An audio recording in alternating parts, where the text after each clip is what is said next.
आइए सबसे पहले इस सप्ताह के प्रमुख दिवस देख लेते हैं। 27 फरवरी को विश्व एनजीओ दिवस मनाया गया। 28 फरवरी को राष्ट्रीय विज्ञान दिवस मनाया गया। 1 मार्च को शून्य भेदभाव दिवस एवं विश्व नागरिक सुरक्षा दिवस मनाया गया। 3 मार्च को विश्व वन्य जीव दिवस मनाया गया। वहीं इस सप्ताह के अति महत्वपूर्ण करंट अफेयर्स की बात करें तो 14 से 17 फरवरी तक आयोजित ग्रेट बैकयार्ड बर्ड काउंट में कौन सा राज्य लगातार तीसरे वर्ष पक्षी गणना में भारत में शीर्ष पर है? पश्चिम बंगाल। फरवरी 2025 में कौन सा देश चीन के बाद इलेक्ट्रॉनिक पर्सनल लाइसेंस जारी करने वाला दूसरा देश बना है? भारत। 21 फरवरी 2025 को किसने नई दिल्ली के विज्ञान भवन में 98वें अखिल भारतीय मराठी साहित्य सम्मेलन का उद्घाटन किया? प्रधानमंत्री नरेंद्र मोदी ने। एशिया आर्थिक वार्ता का 9वां संस्करण 20 से 22 फरवरी 2025 को पुणे, महाराष्ट्र में आयोजित किया गया। इसका विषय क्या रहा? विखंडन के युग में आर्थिक लचीलापन और पुनरुत्थान। फरवरी 2025 में बेन एंड कंपनी और नेस्कॉम द्वारा जारी रिपोर्ट के अनुसार भारत कब तक 23 से 35 ट्रिलियन डॉलर की जीडीपी के साथ एक उच्च आय वाला देश बन जाएगा? 2047 तक। हाल ही में किस राज्य की वन प्रबंधन परियोजना को स्कॉच अवार्ड 2024 से सम्मानित किया गया? नागालैंड की। फरवरी 2025 में 51वें खजुराहो महोत्सव में 139 कलाकारों ने लगातार कितने घंटे नृत्य कर शास्त्रीय नृत्य मैराथन का विश्व रिकॉर्ड बनाया है? 24 घंटे 9 मिनट तक। फरवरी 2025 को की गई घोषणा के अनुसार 12 मार्च 2025 को प्रधानमंत्री नरेंद्र मोदी किस देश के 57वें राष्ट्रीय दिवस समारोह में मुख्य अतिथि के रूप में शामिल होंगे? मॉरिशस के। 18 से 21 फरवरी 2025 तक सिंगापुर में अंतर्राष्ट्रीय समुद्री नौवहन सहायता संगठन की पहली आम सभा आयोजित की गई। इसमें किस देश को इस संगठन के उपाध्यक्ष पद के लिए चुना गया? भारत को। फरवरी 2025 में केंद्र सरकार ने किस कक्षा से पाठ्यक्रम में प्रारंभिक जीवन रक्षक प्रशिक्षण शामिल करने का निर्णय लिया?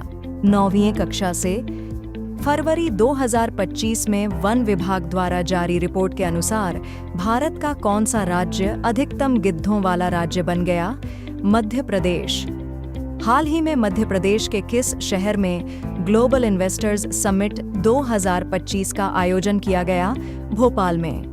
24 से 28 फरवरी 2025 तक भारतीय वायुसेना द्वारा संचालित एक एकीकृत त्रिसेवा विशेष बल अभ्यास डेसर्ट हंट कहां आयोजित किया गया? वायुसेना स्टेशन जोधपुर में। 21 से 22 फरवरी 2025 तक सागर कवच युद्धाभ्यास भारत के किस राज्य में आयोजित किया गया? पश्चिम बंगाल में। 3 से 5 मार्च 2025 तक राजस्थान इंटरनेशनल सेंटर जयपुर में 12वीं क्षेत्रीय आरआरआर और सर्कुलर इकोनॉमी फोरम का आयोजन किया गया। यह आयोजन किस विषय पर केंद्रित रहा? एशिया प्रशांत में एसडीजी और कार्बन तटस्थता प्राप्त करने की दिशा में सर्कुलर सोसाइटी को साकार करना।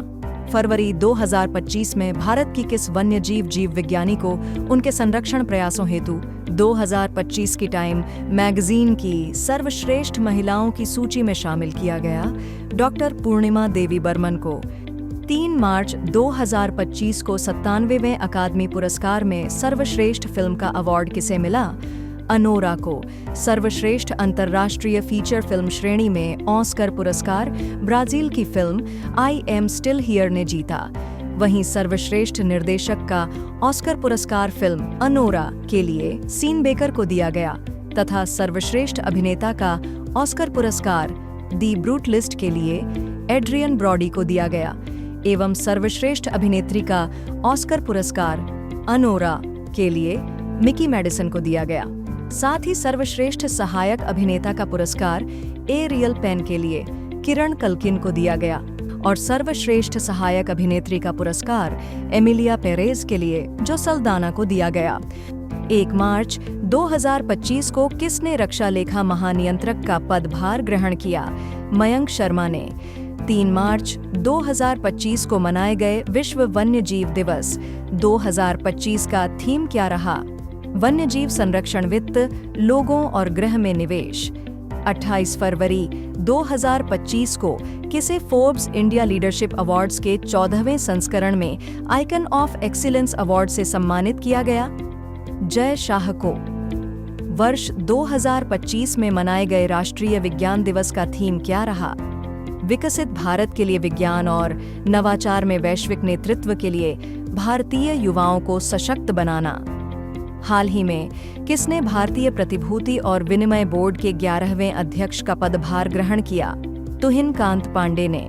19 फरवरी 2025 को किसने भारत निर्वाचन आयोग में निर्वाचन आयुक्त का पदभार संभाला? डॉक्टर विवेक जोशी ने।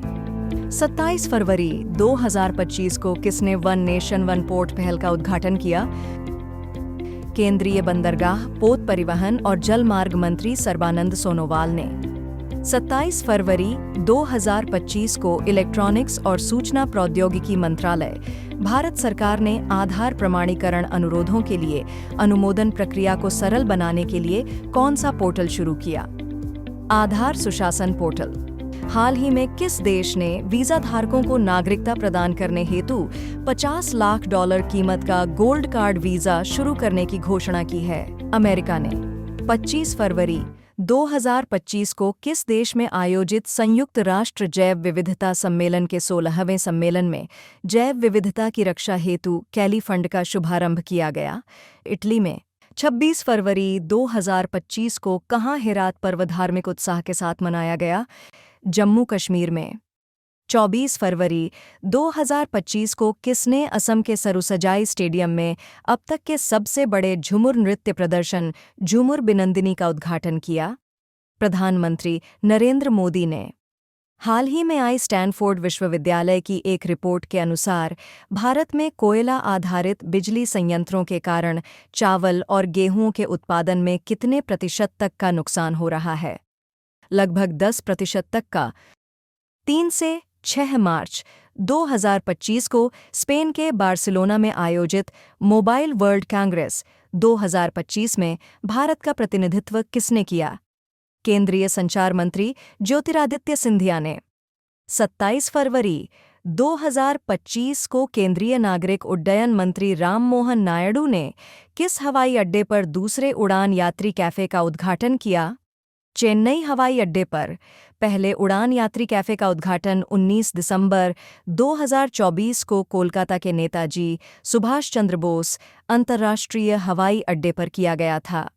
24 से 28 फरवरी तक भारतीय रिजर्व बैंक (आरबीआई) ने वित्तीय साक्षरता सप्ताह 2025 का आयोजन किया। इस आयोजन का विषय क्या रहा?